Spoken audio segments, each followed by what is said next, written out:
Hello all. Right, so I've got the bike with us. I'm going to go for a wee cycle, and at Glen Doll, this is Glen Doll, part of the Scottish Glens in the mountain range. It's the ranger base car parks where they're at, and I'm going to cycle from here to the Glen Clova Hotel and back again, and I'll record the footage. I'll show you on the map at some point at the start of the video, just roughly where it is.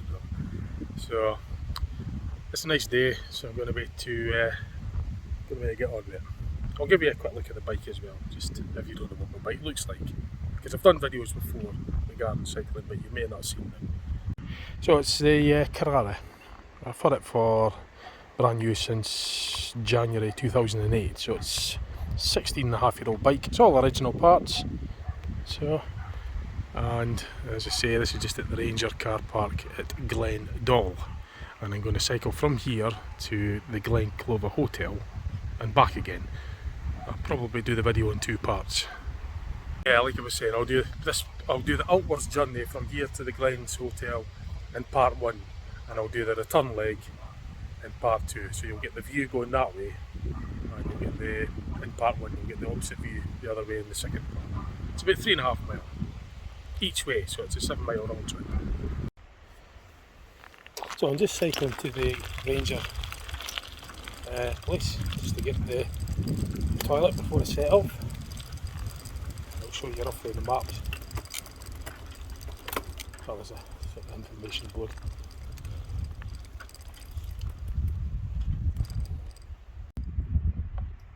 Right, so I'm going to wait to get on with the cycle now. I'm just setting up the camera, make sure it doesn't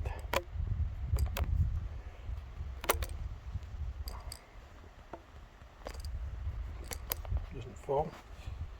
Right, that'll do. Let's go. Let's go for a wee cycle. So it's windy, so you'll get a wee bit of wind noise.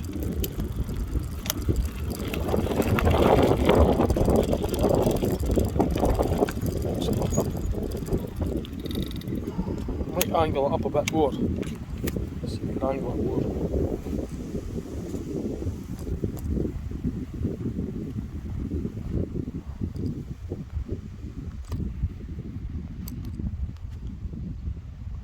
See how that goes.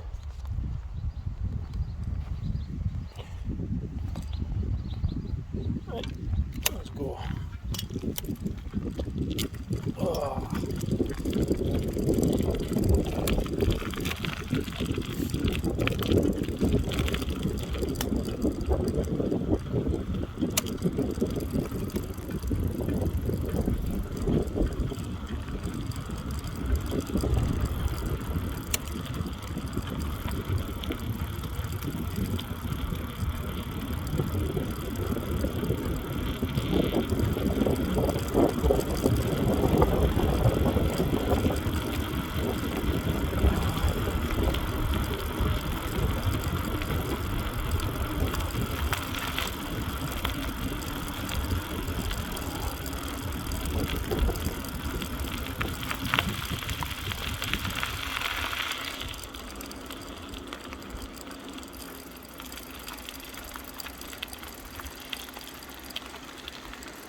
Check the footage. See what came it. I'm just testing the angles. Yeah, I was just testing the angles, making sure it was angled correctly enough. So I'm just going to get my shorts on and light clothing because it is quite warm today. So I've had to put obviously elastic bands on as well as a safety precaution so that the phone doesn't fall. Right, it's done eventually.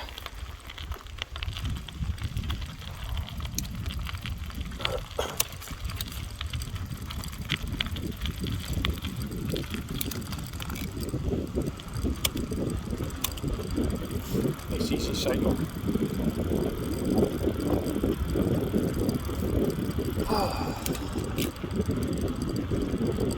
day off work today, so get a break from driving the bus all day, especially in this heat.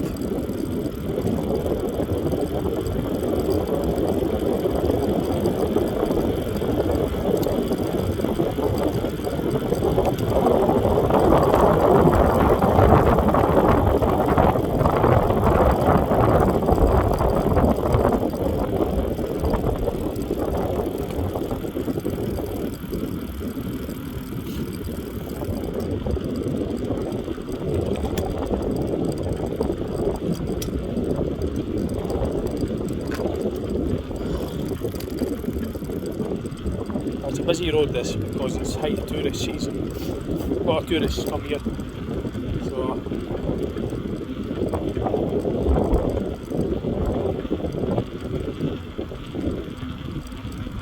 See, I stay 40 mile away, I stay in Dundee. It's about a 40 mile drive out here.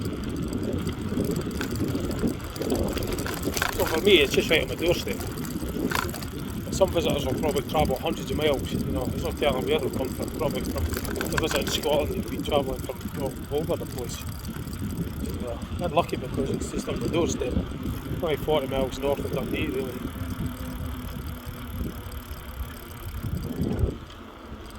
So I don't have to travel far to get to places like this. Jump in the car, about an hour in the car, and then maybe just a bit more, an hour, 15 minutes. And here I am.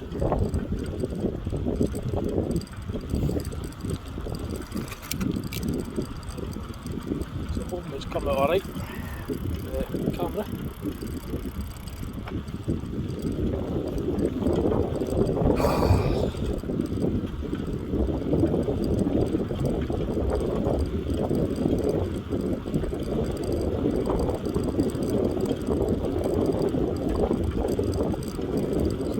On the outwards journey, Glen Doll, Rangers car park, the Glen Clova Hotel.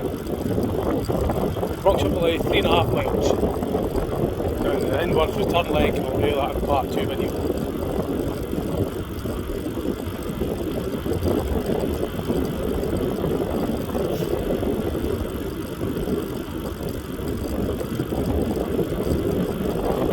Doing approximately 50 miles an hour.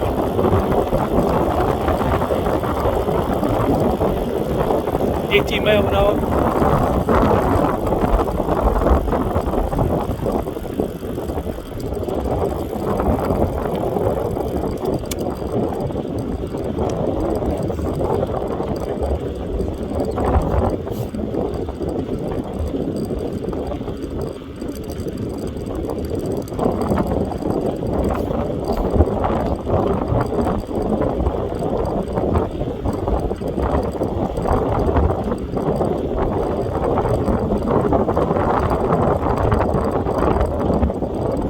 Completed 1 mile.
One more time I would do the full circuit from the B955. I'd start at Glen Clova Hotel and probably go either anti-clockwise or clockwise round there. It's about a 30-mile cycle, but I don't have the time today.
Breathe up.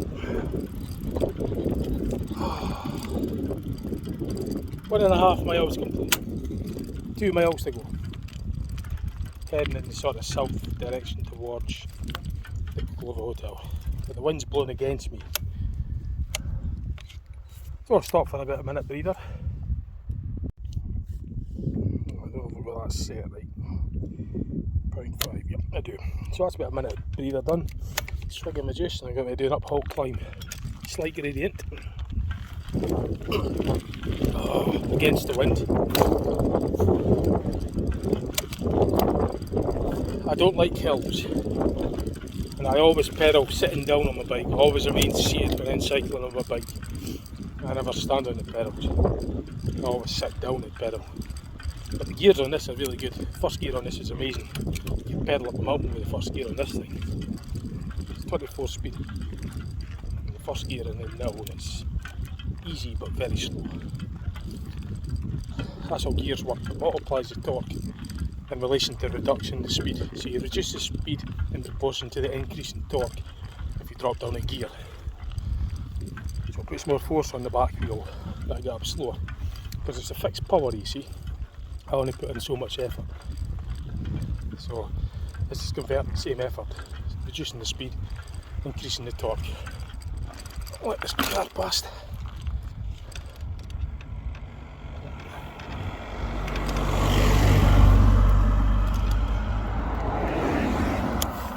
That's it. And you've got to be careful because when cycling against the wind, it's hard to hear traffic coming up behind. So you've got to be wary of that. That's that little gradient done. So an increase in the speed but decreasing the torque. For a fixed power in, you don't get energy for nothing, so it's like an engine with a fixed power rating. Drop the gears, reduce the speed, increase the torque accordingly, vice versa. You go up a gear, you'll reduce the torque but you'll increase the speed for a given fixed volume of power. That's the principles of how gears work. So the first gear on this is very good, but it's very very slow, but the torque is amazing because it's got a really good torque. The drop down small gear ratio.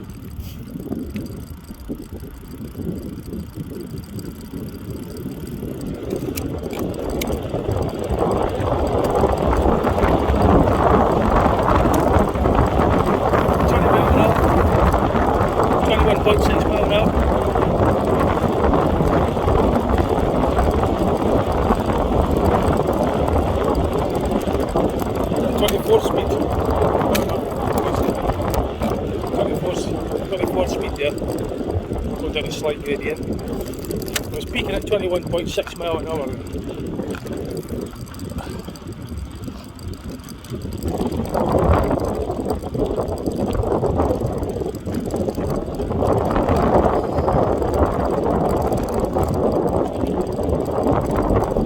That's about 10 mile an hour, 12 mile an hour.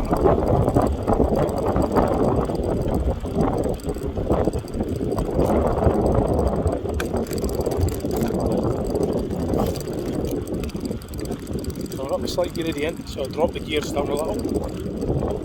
Reduces the speed, increases the torque. I'll drop the small ratchet into small low range. So I pedal faster, more effort. See, that's how gears work. Multiplies the effort putting in. So all these turns on the pedal goes into force at the back wheel. The revolutions at the back wheel are slower, but the force behind it is more. Because all the effort, every turn revolution of the pedal, there's more revolution to the pedals going into one revolution of the back wheel, meaning there's more force, more torque. Torque is turning force. But me, with a fixed power ratio, or a fixed power output, the reduction in speed goes accordingly. Because it's fixed power. So as you go up a gear, there's less turns per pedal, which means there's less turns per pedal going into each revolution of the back wheel. But the ratio is nearer 1 to 1. So as it gets nearer direct drive, which is i.e. 1 turn of the pedal for 1 revolution of the rear wheel, that would be fast. So in order to increase torque, you put more revolutions of the pedals into each revolution of the back wheel. As you go up the gears, there's less revolutions per turn of the back wheel, meaning it will go faster with a given power output, but less torque. So as soon as you hit a gradient like this, it's got to drop down a gear, and the torque's increasing, but the power, the speed's reducing accordingly, and then putting a bit more power to it, because obviously maximum power. But it's still fixed, roughly the same power output.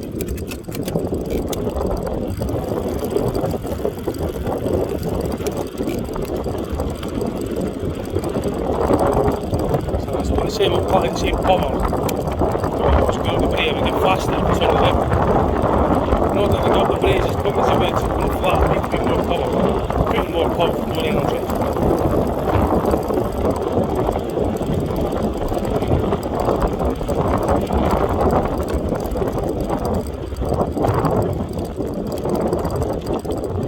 Drop down a gear.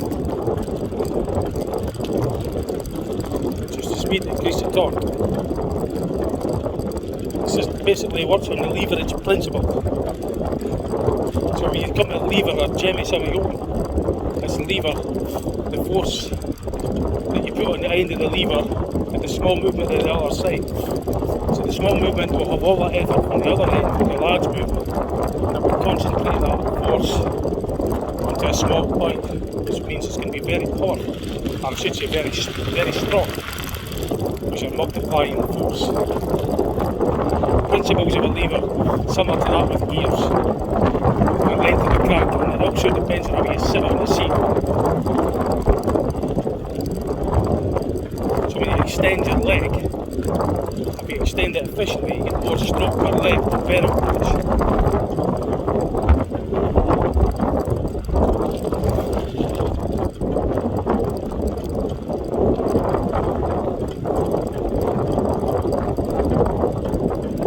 Cycling a bike, it's wind resistance, gravity, rolling road resistance. That's what you've got to fight against.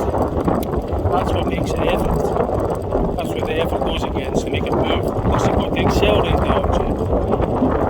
I'm going to stop here for a breather. Check the video.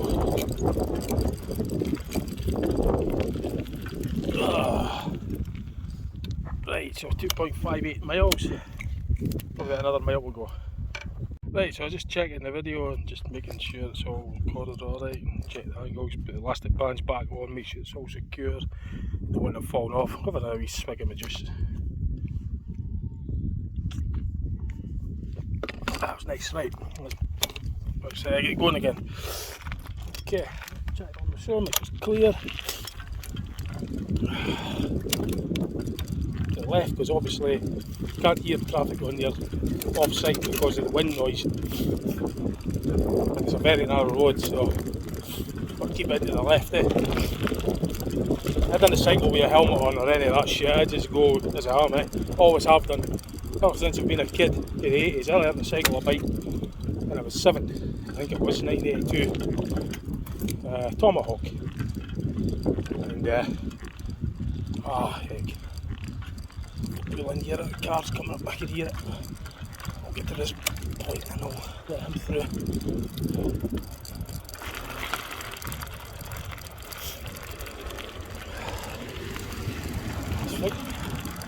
Yeah, I was 7 when I got my first bike. It's a Tomahawk, Rally Tomahawk. And as I say, I've never ever wore a helmet. Ever. Normally just cycling with jeans and just normal clothes. The day I've got my jump kit on, because it's such a hot day.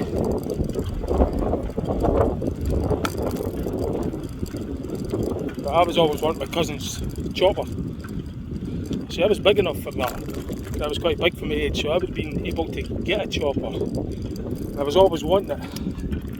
Eventually I got it for my Christmas. I think it was my birthday. 1985 birthday, my 10th birthday. I got my chopper, a rally chopper for my cousin. 3-speed gears. I loved it. So, but no, I've never wore any of that shit. Helmets, high vises and all that. Never done that. That's just how I am, I just didn't like wearing it, I just prefer wearing just my ordinary clothes. I just cycle like that. It's just the way I am, I just don't like wearing that shit. I mean, it's sensible to wear it, of course. I would encourage cyclists to do so. But I just don't like wearing it, so I didn't bother. I've always cycled without wearing a helmet. So, but anyway, that's but yeah, you just got to be extra careful because busy road with lots of tourists. See, driving up here, it's met nothing but traffic coming the other way. To be fair, it's actually not too bad just now. I thought it'd be a lot busier than this, but it seems to have sort of simmered down for the moment, which is good. The weather's really nice though today. It's just such a great feeling being out in good weather.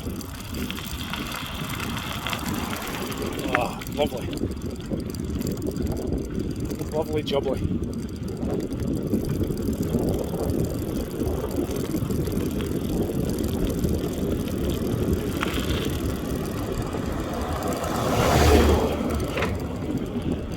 Wouldn't mind a shot of a quad. It'd be great fun. There was a place that does, you can actually have shots with quads, like a quad hire. Great fun. Off-roading, of course. But the only thing is, it's quite expensive, so can't really afford to do that too often. But yeah, going back to the 80s, I really wanted a chopper. I wished for it for my Christmas all the time, my birthday, and eventually I got it. I was really thrilled because I had gears and it looked cool. It was like American gear shifts. I liked it. But that was a long time, that was 40 years ago, so and I've done just cycling now and again. I'm not a professional cyclist, but I just cycle basically when I feel like it, and even if it's just for a few miles here, a couple of miles or so up the road, then with the schemes and that. And I was just jump on the bike, go to shops and stuff. Got the chippy, get my tea in there. Oh, shit like that, nothing really major, I just like getting shot with a bike now and again. I'm not a professional cyclist, so I just like getting out on the bike, especially when it's good weather. But you see the cyclists that are really, the die-hard cyclists that are pedalling about 25 miles an hour, racer bikes and hard seats. See, I don't like that. The seats are like a nice comfy soft seat. So So I got all that added. When I bought this bike, I got all that as optional extras added on. The fuel bars, mud guards, lights, nice GLC water bottle holder, speedometer, mud guards, and all that came. I put all that on, all that accessories when I bought the bike. So I like the luxuries, especially a comfortable seat. And I carry lots of stuff in my rucksack as well. So weight's not really an issue, but if you're a professional cycler, I think weight's very much so an issue. It's the right type of tyres, got to be the right tyres for rolling road resistance. If you're a narrow profile, it's obviously if you're cycling sort of crouched down, there's less wind resistance as well. But if you head into there, I just get on the thing in cycling and just whatever, you know. That's how I've always done it. I used to be a lot fitter when I was at school. I used to be fit. Wish I was. Wish I was like that again.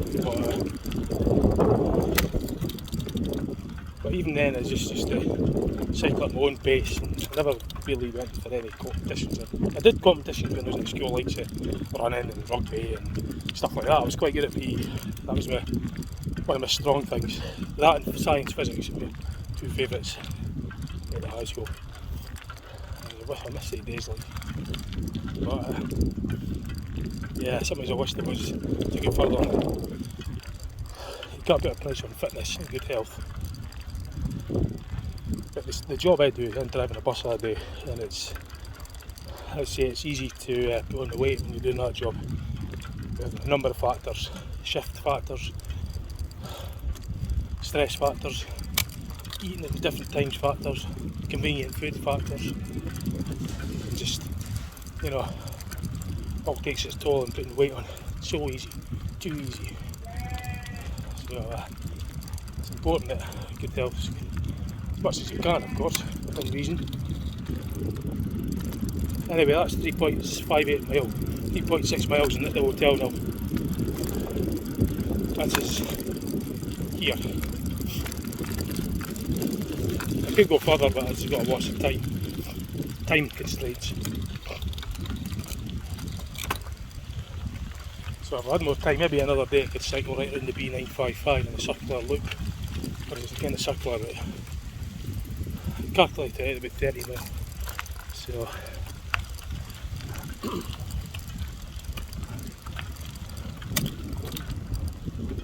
I'll just cycle beyond the hotel a wee bit. It's quite busy, so.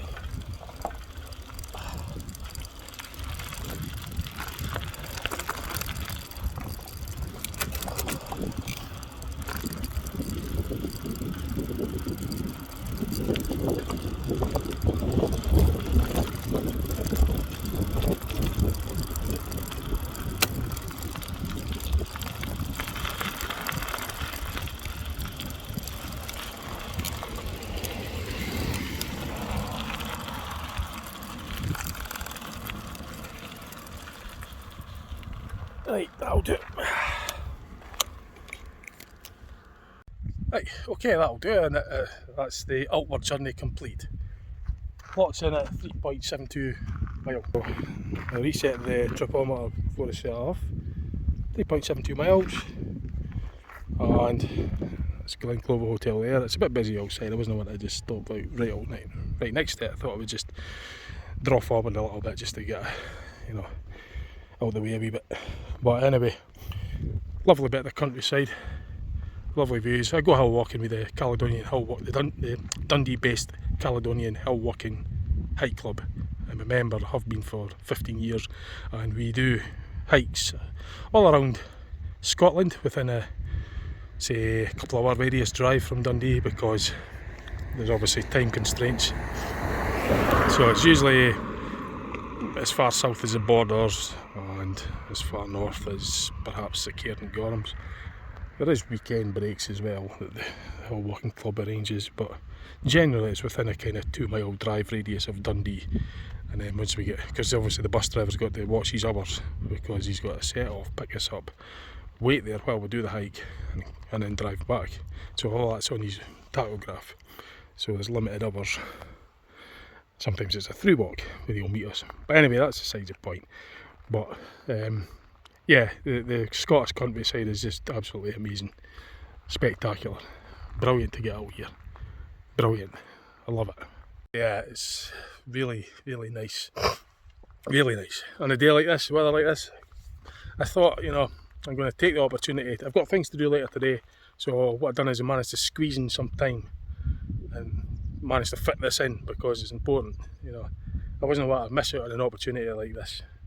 Nice weather, I've got the time, well, I've got a window of time to do that, so I was able to fit it in just. Like I say, when I'll do this again, I'll come up another time and I'll do the full circuit right round. The video will be in like maybe 2 or 3 parts, 4 parts or whatever, but the B955 route is a circular route right the way around, and it comes back to basically here.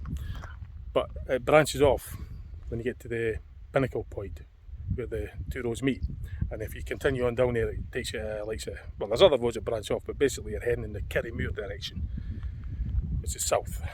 So but that's for another day. The next part of this video will be cycling back where I started. So that's it for this part. That's part 1 of, I'll do it in 2 parts, I think. So I would say this would be part 1 of 2, the end of part 1 of 2.